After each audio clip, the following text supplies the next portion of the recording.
Hello everyone and welcome back to the channel. Today making my predictions for this Saturday night's SummerSlam. Our first match will feature Logan Paul taking on Ricochet. For me, the results of this match, it seems to me to be what would happen to Ricochet afterwards. Like if they have plans to do something with Ricochet, move into a title scene or something, then I think he can get the win. But I think Ricochet is going to be stuck in this middle kind of the road move, and I think he's going to lose to Logan Paul here. Logan Paul hasn't won many of his matches. He has 2 wins. He won a tag match with The Miz, and then he beat The Miz at SummerSlam last year. Oddly enough, he'll keep his undefeated streak going here. But I also think if Paul is going to be leaving SummerSlam and going to his brother's fight the same night, that him winning would be another promotion when they show him on the pay-per-view, probably saying, hey, Logan Paul's here, he just won his match earlier in Detroit at SummerSlam, and I can see WWE using that as the promotion for the show. So now on to match number 2, and it'll be for the WWE World Heavyweight Championship, where Seth Rollins will be putting his title on the line against Finn Balor. For this match, I could see the doubt in everyone's mind where Balor could potentially win it, and then we'll see what happens with Priest with the Money in the Bank briefcase, and I think the briefcase will play a little bit of a factor in this match, and ultimately I think that's going to cost Balor, and I think Seth Rollins will be retaining his title in this match. I think with everyone in the Judgment Day basically having a trophy, with Balor being the only guy who doesn't have something, where Rhea Ripley's got the Women's Championship, Dominic Mysterio's North American Champion for now, and Damian Priest has the Money in the Bank briefcase, I can see with the leader of the Judgment Day not having anything, that potentially we could see a power dynamic shake-up, or maybe even Balor being out of the group soon. And I have no idea what could be next for Rollins. Maybe if Cody wins later in the night, that would be his next match, but I don't think him and Cody for the belt's really a big thing, because I don't think Cody would win the title. Maybe Drew McIntyre could be next if he loses to Gunther or whatever, or maybe Gunther could be next if he loses to McIntyre. Weirdly enough, the loser of the Intercontinental title match could be your next World Heavyweight Champion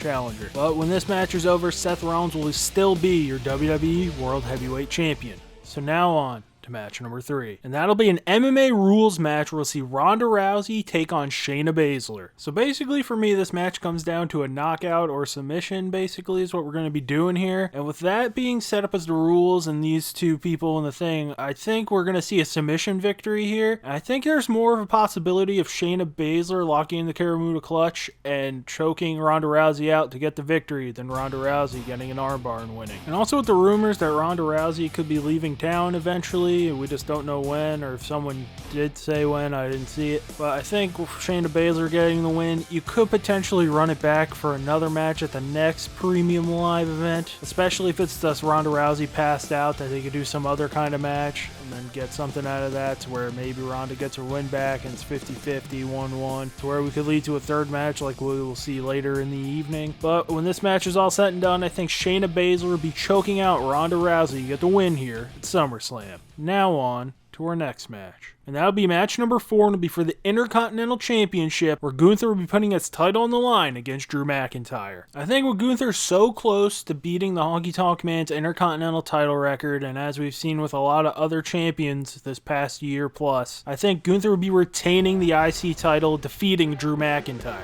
As we've seen with the reigns of Bianca Belair and Roman Reigns, I think Gunther is going to be on the run to breaking the streak and being the new longest reigning Intercontinental Champion of all time. I just think losing to McIntyre doesn't really make a lot of sense for right now, because Gunther even has a feud set up for Chad Gable next after his match Monday night on Raw. And I think McIntyre could fully turn heel here and set his sights on Seth Rollins next to be going for the big gold on Monday nights. Now on to match number 5. And this will be our Slim Jim SummerSlam Battle Royal, where the current listed participants right now are LA Knight, Sheamus, Tommaso Ciampa, Shinsuke Nakamura, Otis, and Chad Gable. And I just feel like this match was put together to get LA Knight on the card and get him a win after what we saw at Money in the Bank. So I think the winner of this Battle Royal will be LA Knight. After LA Knight came close to being Mr. Money in the Bank at our last PLE, and somehow, someway not winning the US title tournament thing they had going on, and not being the #1 contender for that. I think this is just kind of a here LA Knight won something thing, so hopefully they can keep him as hot as he is and the crowd doesn't just be like this is a lost cause. Hey, he won this Battle Royal, so we'll see if LA Knight can get revenge for the Royal Rumble and win this sponsored match here at SummerSlam, brought to you by Slim Jim. So now on to match number 6 of the evening. And it'll be the third match, the end of the saga, where we'll see Cody Rhodes take on Brock Lesnar. For this match, I'm very surprised there's no stipulation like no DQ or something even crazier, because as we saw how this thing kind of was put together, I thought this would get some kind of stipulation, which it still might. We've seen in the past, just like pay-per-view day, it's just like, hey, Cody versus Brock tonight, it's now no DQ or something. But I think regardless if there's a stipulation or not, I think Cody Rhodes will win this, because realistically he needs to win this. In the grand scheme of things, Brock Lesnar could potentially not win a match for the next like 5 years, and I don't think anything changes. I think this helps Cody where he's defeated the Beast. Now he's going to go try to rewrite history and fix the wrongs from last year to finish his story, and maybe he goes after Seth Rollins next. He could take on Balor or Damian Priest of the Judgment Day to be his next feud, because honestly,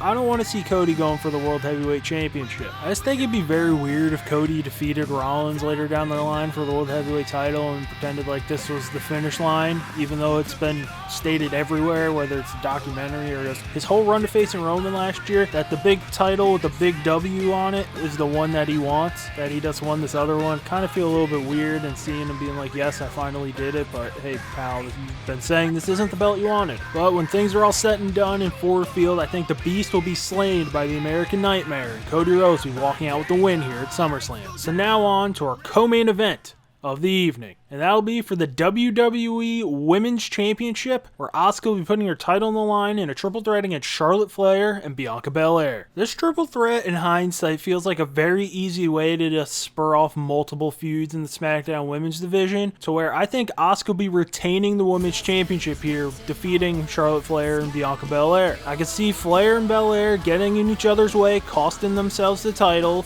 Boom, you get them at the next Premium Live event. Those two can have a singles match to where Belair could finally slay the last horsewoman that she needs to go after. And then Asuka could be potentially facing Io Sky, who could cash in her Money in the Bank legitimately at any time. You add that to the Shotzi versus Bayley feud that's going on. We have some multiple women's feuds going on Friday nights. Whether they'll be placed in premium spots will be seen later. But I think when things are all done here for the women's division at SummerSlam, I think Asuka will be retaining her title, defeating Belair and Charlotte Flair. So now it's time for the main event. It's time for Tribal Combat. And we'll see Roman Reigns putting the undisputed Universal title on the line against Jey Uso. This is also going to be the Shorts hype video match of the PLE that'll be coming out on Thursday. Now I see where everyone's getting their hopes up that Jey could potentially finally defeat Roman here and take the title from him at SummerSlam. But with this being Tribal Combat, it seems like a no-holds-barred situation kind of match where all hell could break loose. This just kind of plays into Roman's hand if we've watched legitimately feels like any of his title matches he's had during his reign,